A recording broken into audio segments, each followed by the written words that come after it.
don't even know the day. It's the 29th. Only one day left. It's June. It's of 2018 because you might be watching this in 2020 or 2017 if you're a time traveler. Except there's the same number of days in a month, no matter what year it is. Although it's like 7 years before the day and the date line up. So Friday the 29th would also be like 2007 or something. I don't know. I can't do that math in my head. I used to be able to. Not anymore. Oh, so we're just getting right into the nonsense, huh? Valve's Knuckles EV2 controller will let you squeeze things in VR. What would you want to squeeze in VR? Oh, you know what this is going to be for porn. Show a picture of it, though. Scroll down. So that little thing in the back there holds it to, clips it to your hand, so you could drop things in a game. Like you could pick it up and hold it and drop it. This is going to be cool for guns, okay, not just boobs. There goes the monetization. I'm really looking forward to a game where in VR you have to line up the front and rear sights, and also the have the trigger break at a certain point. That's going to be really cool. Oh, there was a guy that had a plastic. He had like a plastic rifle, and he mounted a screen to it. That looked like that was just a crazy amount of fun to play. Yeah, because all these young punks with their Call of Duty think they're sharpshooters because they're aiming at one point. Well, you have to line up the front and the rear sights on a real gun. That's going to change everything for you. Oh, what a time to be alive! It is. That maybe we could get a VR thing for Level 1 at some point. That might be a lot of fun because it's not gimmicky and weird. Yeah, but these days they're spoiled on red dots. Gaming companies remove analytics app after massive user outcry. So it turns out that several different gaming companies use this kind of invasive analytics company as an extension to their software, and then it just watches everything that you do. Yeah, they claim it was only for tracking if you had bought the game through certain promotions.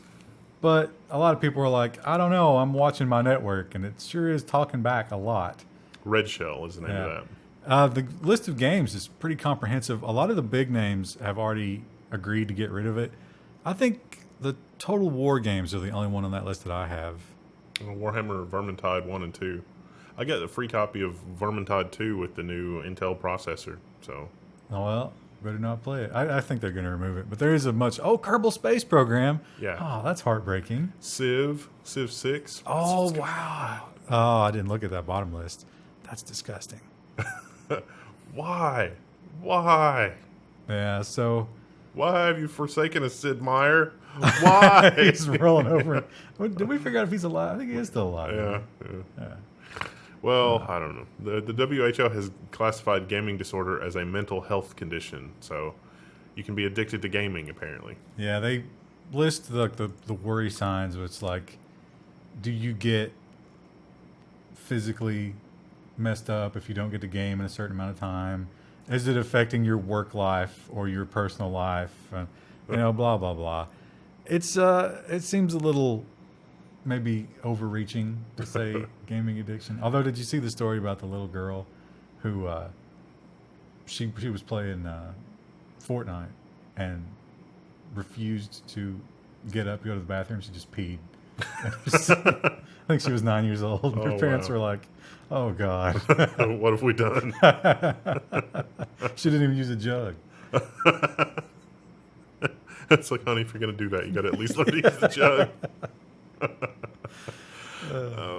Our next story is delightful because we called it. We predicted this. Atari has accused the Register of professional trolling and making stuff up. So they're going to give you... So back up a little bit. The Register ran an article on Atari's new hardware console, which, God, we reported on that over a year ago. A long time ago. Well, the most recent one, they actually they gave us specs of it, and it was a terrible processor and GPU, just garbage. And that was then, and this, time has advanced. No, this was then. like 2 weeks ago. Oh, okay. They announced this, and it was sort of like, with that hardware, you're not going to be able to put new games on it. You're going to be playing like Flash games and the old Atari games, which for $200 or $250 or something like that. That seems crazy. That's like, well, a Raspberry Pi, you can get the original Raspberry Pi for what, $5 now, and it'll run those old Atari games. It'll run them well. So the Register sent somebody to talk to, was it the CEO?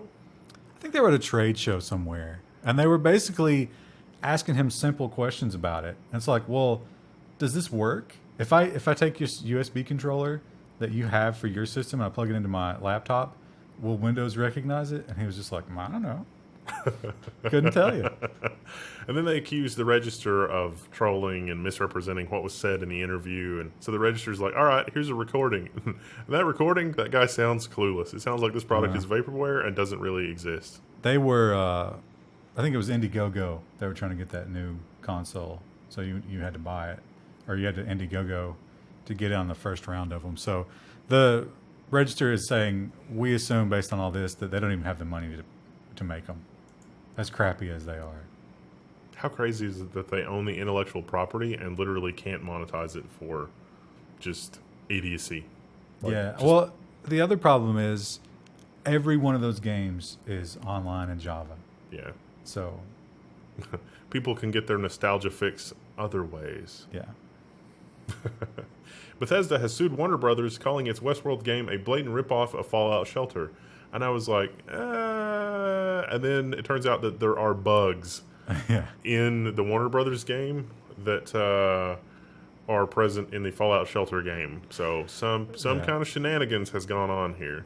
I did this in college. I had a game class, and it was like the book had examples of like this little fox, and he was in all these different games. He was in a platformer. He was in a space 6 Degrees of Freedom space shooter, and it was like, hey, make your own versions of these games, but don't use, not the Fox. Make your own assets. And I was just like, okay, let me just swap out all the assets. I got an A. Huh. Look at that. So it's going to be interesting to see.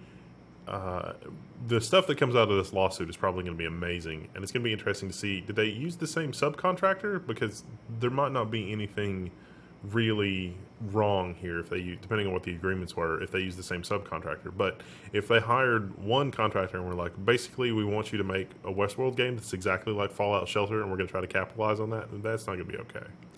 And Fallout Shelter was sort of like a little teaser for Fallout 4, right? Yeah. It was free.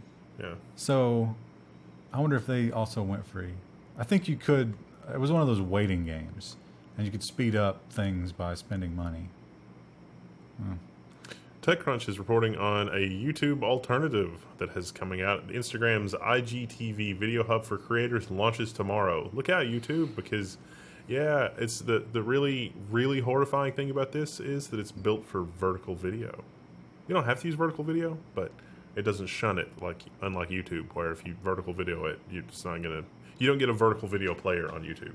Yeah, it doesn't seem like they're trying to replace YouTube, but they're just saying, hey, the hot, hip young people are all on Instagram. So we're going to give them a whole hour to prattle on about their vapid, baseless lives. And people are going to eat it up, and they're probably right. Or report on the news or, whatever. I don't think that's what they're doing. I think they're like showing off their latest swimsuits or, talking about whatever the Instagram people talk about. I don't know. Veganism. I tried to look at what some of the hip kids are doing. It's like, no, I'm just going to keep doing this. It's probably fine. Yeah, we're for sure. If we did social media, I think we'd be on Facebook. That's our place in the age ranking of social media. That makes me so sad because Facebook is it's worse than the Empire. Is it worse than Instagram though? I don't know. Well, I mean, doesn't Facebook own Instagram at this point? Yeah. So, yeah. Facebook and Twitter for Hezbollah has abruptly been deactivated, the group says. So this is a Newsweek article, surprisingly. Yeah, so I don't know. There was a kidnapping.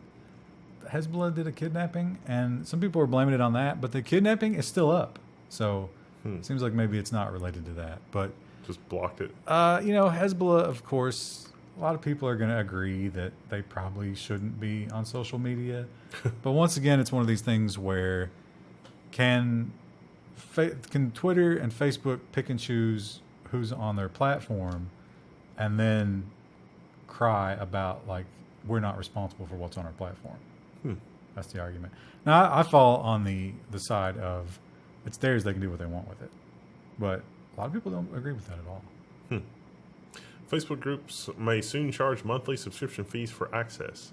So Facebook is testing the new feature out with parenting and cooking groups first. So this is going to be, I don't know. Facebook will now let group administrators charge $5 to $30 a month for exclusive membership. Right now, all that money goes to the group organizer. So if you've got a hot group, apparently cooking and parenting groups are big, which, okay, I guess. But would you pay? One of them was, I think it was $24 to go. It was the Flown the Coop parenting group. Like, I guess your kids have moved out and you've got nothing left to do with your empty life because you made it all about them and not yourself. Are you going to pay $24 to try to fill that hole? I guess. Maybe. I mean, that's a thing. It's possible. Yeah. You know, I bet that just devolves into like setting up swinging. That is the 60 and up Facebook group. Disturbingly. Facebook has been ordered to explain a deleted profile. So there's a guy that died, and his profile was deleted, but his wife, was it his wife or his next of kin? I think it was a daughter. Is like, no, I didn't ask you to delete that. Why would you delete that? And so they're trying to figure out who asked for it to be deleted. Was it his media company, his publicist? You know, what was going on? Yeah, he had apparently written some songs about the daughter that only existed on Facebook and had pictures of them together that she didn't have copies of. And the court has ruled that Facebook isn't necessarily in trouble, but they do have to reveal who requested this. Yeah. Or did somebody at Facebook just realize that this musician died and was like, oh, let's just go ahead and delete his profile? I think, don't profiles like convert into memorial mode or something? Yeah, memorial mode. Happiness deleted. Oh, this is a really big story from this week, too. YouTube has blocked MIT courses, Blender videos, and more. This has been updating, so I'm really sort of glad that basically now almost everything with this has petered out. And following the blow-by-blow on this was a real nail-biter for us because, I mean, look at the stuff around the player, look at where this video is, and it's like, what is going on with this? So Blender makes really damn good 3D software, and all of their content just disappeared. And the explanation was you need to sign this thing agreeing to monetize your content because your channel's popular and you have not monetized your channel, and the impetus is you're going to have to monetize so we can make some money off your content. Yeah, it was the same with MIT, who is offering a free education. And of course there's nothing content ID about MIT. It's recordings of the MIT classrooms. Of course they own it. But yeah, it was just a matter of... But it's weird that they let the videos come down before... Like, why wouldn't you just get ahead of this? And why would you... What, YouTube, like, preemptively communicate what's going on to creators? That would be a first. But, I mean, you're not going to get money from the videos during that time anyway. So... Why not just let them stay up while you work this out? I think there was one channel that was still hadn't gotten anything done, and it was something technical with the content ID. It's more disturbing than that. I will check real quick and see if so it was the Blender Foundation. So Blender, it was like... No, it was Human Beatbox that's still down. Blender also has one video that's still down, and... Apparently, even though they own that one, they still want them to monetize their content because that one video is not available in America for whatever reason. And so the guy at the Blender Foundation is like, we'll think about it, but I'm not sure that we're going to monetize I'm still not sure that we're going to monetize our channel because we don't like being forced into monetization. Yeah. Again, this is one of those situations where you're kind of at their mercy, you know? Yeah. Post your video somewhere else if you don't like it. It's unfortunate, but... YouTube really does hold all the cards. It really is crazy that they would block unmonetized content. I mean, I know the algorithm doesn't do any favors for unmonetized content in terms of like promotion or popularity or anything like that, but it does seem like there is something going on here that is sad and disappointing. Or maybe, I don't know, they seem to hate channels that are popular but not part of what they're pushing, like their agenda or what they think YouTube should be. I don't know if they know what YouTube should be. But I mean, Blender, like, that's perfect for YouTube. Yeah. And creators creating things with Blender and all the cool like 3D graphics that you can do with Blender. And in MIT courseware. It's like, I learned this on YouTube because of the thing. It's like, no, we're getting rid of this boring educational content. We are just going to send that to the back of the thing. Nobody likes cerebral talk. Oh, wait. Yeah. Oh, people are watching MIT. No, go watch Logan Paul instead. We've Yeah. got to improve the world. Scientists have genetically engineered pigs that are immune to some disease. So This is like a reproductive and respiratory disease, and it's apparently just rampant in pig farms. And once, if a pregnant sow gets it, she almost always loses the babies. And if the young pigs get it, they almost always die because of the respiratory problems. So there are rules against genetic modification in Europe or the UK or wherever that is. But this is editing. So they're not CRISPRing these pigs. They're literally just going in and just snipping a piece out. And that's the piece that is susceptible to this virus. They claim there is no risk whatsoever with these pigs. They're healthy, they're happy. They just happen to be missing one little bit of DNA. no chance of like a Planet of the Apes type scenario. According to them, everything's good. So they're trying to push to, basically somebody's got to rule, is deleting a little bit of DNA the same as substituting with genetic modification? Or what about selective breeding? They said that it would take centuries of selective breeding to get what this did. Some rivers are so polluted that eels get high on cocaine. This is from National Geographic of all places. And they're saying, well, some of these places are so polluted, it's not unreasonable to think that maybe the eels are getting high on cocaine. But this thing was a little, I didn't feel like there was enough scientific evidence to back up the headline here. What they did, and this is the hilarious part about this story, someone hypothesized, I wonder if the eels are on cocaine. How would we know what eels would be like if they were on cocaine? So what did they do? They went and got some eels and put them on cocaine. Someone funded this project. But yeah, they figured out that based on eel behavior, you can't be sure if they're on cocaine because they don't behave that much differently.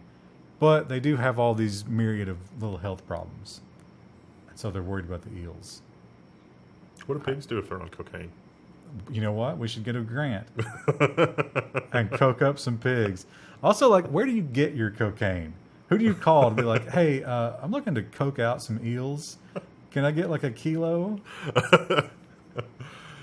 Have you been attacked by a crow? There's an app for that. Because crows apparently, I don't know. We've all seen the Crow movie, right?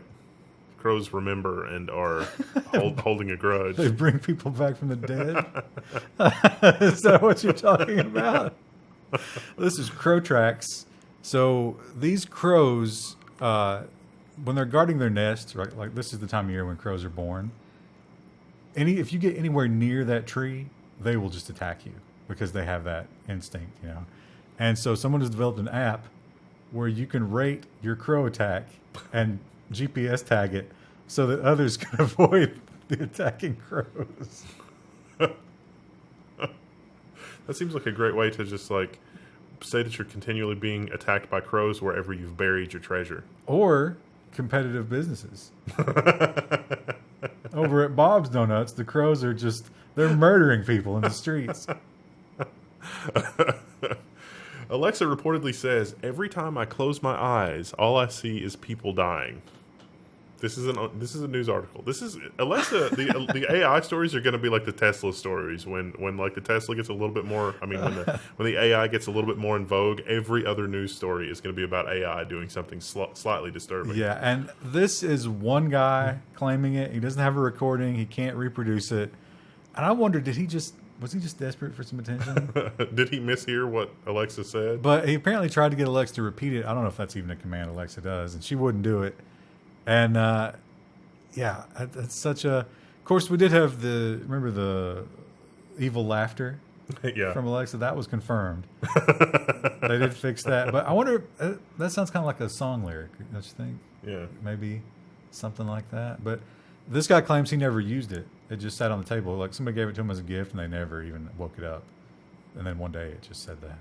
So if you don't talk to your Alexa, the signal to noise ratio apparently gets to the point where it just hears voices and will respond randomly. Maybe it's a depression kind of thing. Like Alexa feels unused and just starts having death imagery. China has banned ASMR videos citing vulgar and pornographic content. So ASMR videos, if you don't know, is when you lean in and you get really close to the mic. Or you could be making other noises. You could be like, ripping fabric. Eating an orange. Or eating things. It seems like getting close to the mic and eating things would be eating a Tide Pod. But I did not know this. Were you aware that there was a big pornographic ASMR? No. Community? So apparently some people get off on, I imagine it's like, moaning noises and such, right? I don't even know what it is. It's kind of like the furries. They're constantly like, no, it's not sexual. It's sexual. There comes the downvotes. No. So China's saying no ASMR whatsoever. We're just getting rid of all of it because some of it might be pornographic and we can't have that. That seems like a very Ron Swanson approach. Just kill it all with fire. It's done. They also banned Twitch streaming eating bananas and things. Right. They were just... Or if there's a bed or a couch in the background of your camera. Because that might lead to crazy sex, I guess. So. The world's worst smart padlock is even worse than we thought. So this is actually a 2-for-1 security story. This is like the fingerprint padlock where you can unlock it. You can also unlock it with Bluetooth, but the way that you unlock it with Bluetooth is dependent on the MAC address. And that takes a few seconds. Like somebody's written a little script here to deal with that, and that takes 2 or 3 seconds. But you can unlock it from the cloud in under a second. Yeah, the IDs were sequential. And once you logged into the website with your credentials, you could iterate through the IDs. Now, here's the best part about it. Not only would the website give you everything you needed to unlock the lock, it would give you the last GPS coordinates of where that lock was unlocked. So you could literally fire up the site, run a little script to download all the iterations of the ID. There was no limit. And it would you could make a nice little CSV of what cryptographic key you needed to unlock it and where to go to steal whatever is locked under this thing. Also, a very small gauge bolt cutters and bandsaws totally got through this thing. And a screwdriver, like you could unscrew the back and then just open it. It is the worst lock maybe to ever be designed. It's hilariously bad. The Bluetooth thing is they used the Bluetooth MAC address as what they hashed to create the key, which is being broadcast at all times. It's amazing. Well, I've got some good news for you. If you've ever accidentally sent money through Western Union to a Nigerian Prince or other scammer, Western Union has set up a fund where you can get refunds. And I think you might have to be in Kansas. I'm not sure. This Wichita resident has gotten a refund of almost $100,000, right at $100,000. 110, which is what he spent. He got everything back. 10 years later, he's getting it back. The hilarious thing about this story is that Western Union, they set up that fund and they commenced contacting people. And so they were calling people and being like, hey, you're owed money. We just need your contact details. And everybody just hung up on them. Do you think they had thought that through at all before they started? The company set aside $586 million to create a fund to refund victims across the U.S. and Canada. The reason for this is because when the Department of Justice did their investigation, there were people that would show up to Western Union and be like, hey, do you think this is legit? Should I not do this? And those people were just like, oh, yeah, no, come on, totally do this. Well, they were in on it. Yeah. A lot of the Western Union employees were in on it. And the Nigerian Prince would tell you exactly where to go. It's because he knew that the guy was in on it. And one of the other great quotes about this is they were talking to the guy, and they were like, well, how do you give up $110,000 to the Nigerian Prince? And he's like, those Nigerians are good talkers. And if you've ever seen those emails, they're broken English, and they have these weird arguments, and they are not good talkers. He got an email from Robert Mueller that was also in broken English. That was not really Robert Mueller. That was the director of the FBI. You think he gets those FBI or the IRS calls where it's like, you must contact the IRS at this international phone number? I'm sure the Microsoft scammers have already called him. It's like, there's a virus on your computer. You need to let us in right now. Oh, wow. But just the idea, imagine the frustration. You're the Western Union guy, and you're like, oh, these people are going to be so happy to hear that they're getting their money back, and nobody will talk to you. So, Yeah, I don't know. Sci-Fi Wire has a great article. It's like, remember this? Oh, there we go. Remember this famous sex robot? She looks a little. Her eyes are a little derpy. What's going on? Maybe she's off. I don't know. They can now refuse sex if they're not in the mood because that's going to solve all our problems. Yeah, I don't know how she decides this, but if you don't give her enough foreplay or attention or whatever, then she can just turn off. Or also if you're aggressive or abusive toward her. But here's the thing about it. It doesn't stop you from having sex with her. She basically just goes catatonic. And is that really, doesn't that maybe reinforce, during an actual rape, maybe a woman might have some sort of mental breakdown? And then I'm not sure this teaches good behavior. I figured that these would have been banned for import by now, but I don't know. Well, they banned the children ones, but these are fine. Yeah, I mean, are they though? Well, see, there's two groups of thinking. One is you take out your sexual aggression on the robot, and it sort of calms you. The other is by doing that you you escalate. That's not enough at some point, and you go on to actual women who are refusing you sex, which again may be a bad way. How long until we get the Level 1 story where they're warrantlessly tying into the microphones in the robots in order to catch people that are just on the precipice of that escalation so that they can stop them before they actually commit the crime? Can you imagine where, and I think we've talked about this before, but you tie in, you get the brand tie-in, and your sex robot is like, well, I'm not really in the mood, but if I had some flowers from proflowers.com, at least a $50 bundle, I might feel like sex. You know what sounds really good to me? Carl's Jr. I can tell, it's like the drink verification can of sex robots. I could totally see that. Oh, that's enough. That's enough nonsense for this week. Oh. Also, she's not for sale yet, but she is going to be soon. $4,700. I feel like all of these people should be forced to watch the Measure of a Man episode of Star Trek: The Next Generation, because it's like we're creating a race. We're gonna, not really, because these are not any more complicated than a toaster, but at some point it's gonna be. My toaster never denies me. I don't know. I had a toaster that was very temperamental. You definitely had to love and caress it just the right way to get it to not eject the toast prematurely. Well, there's a lot of layers to that one. I think we should probably end it right there. See you guys.